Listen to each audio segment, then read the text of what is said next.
नमस्कार, ये आकाशवाणी चंडीगढ़ है। अब आप अमन सैनी से प्रादेशिक समाचार सुनिए।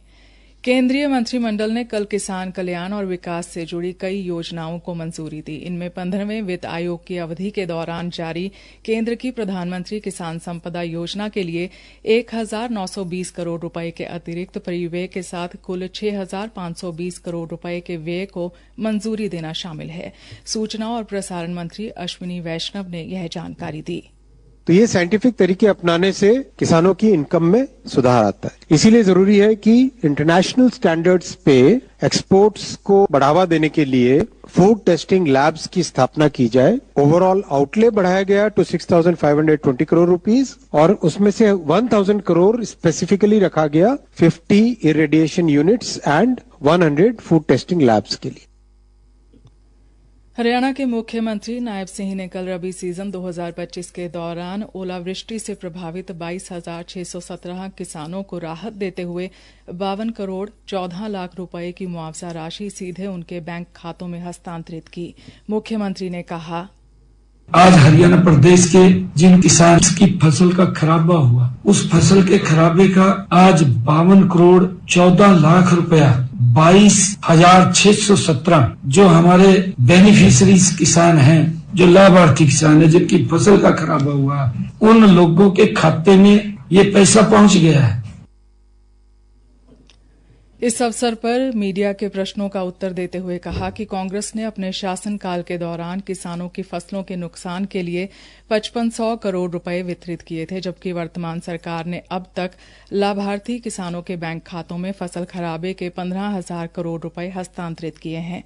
मुख्यमंत्री ने कहा कि विपक्ष पोर्टल बंद करने की बात कहता है, परंतु उन्हें इस बात का ज्ञान नहीं कि यह पारदर्शिता पोर्टल के कारण ही संभव हुई है।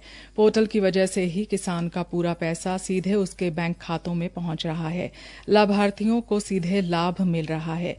एक प्रश्न के उत्तर में उन्होंने कहा कि हरियाणा देश का पहला राज्य है जहां पर सब्जी किसानों के लिए भावांतर भरपाई योजना लागू की हुई है। किसानों को सभी फसलें न्यूनतम समर्थन मूल्य पर खरीदी जा रही हैं।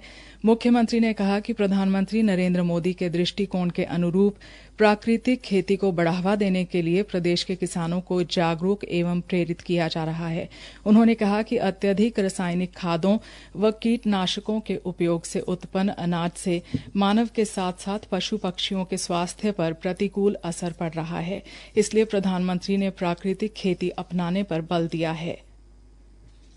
हरियाणा के मुख्यमंत्री नायब सिंह सैनी ने कल राजस्व एवं आपदा प्रबंधन विभाग की नई आधिकारिक वेबसाइट revenuehariana.gov.in का अनावरण किया। मुख्यमंत्री ने इस अवसर पर मीडिया को संबोधित करते हुए कहा कि इस नई पहल से विभाग में पारदर्शिता सुनिश्चित होगी और आम व्यक्ति सीधा लाभ ले सकेगा। मुख्यमंत्री ने कहा कि यह सरल पोर्टल पर मिल रही नागरिक सेवाओं के लिए मास्टर पोर्टल के रूप में कार्य करेगा तथा राजस्व विभाग की 26 नागरिक सेवाएं एक ही मंच पर ऑनलाइन उपलब्ध होंगी। इससे नागरिकों को राजस्व कार्यालयों में बार बार चक्कर काटने की आवश्यकता नहीं होगी।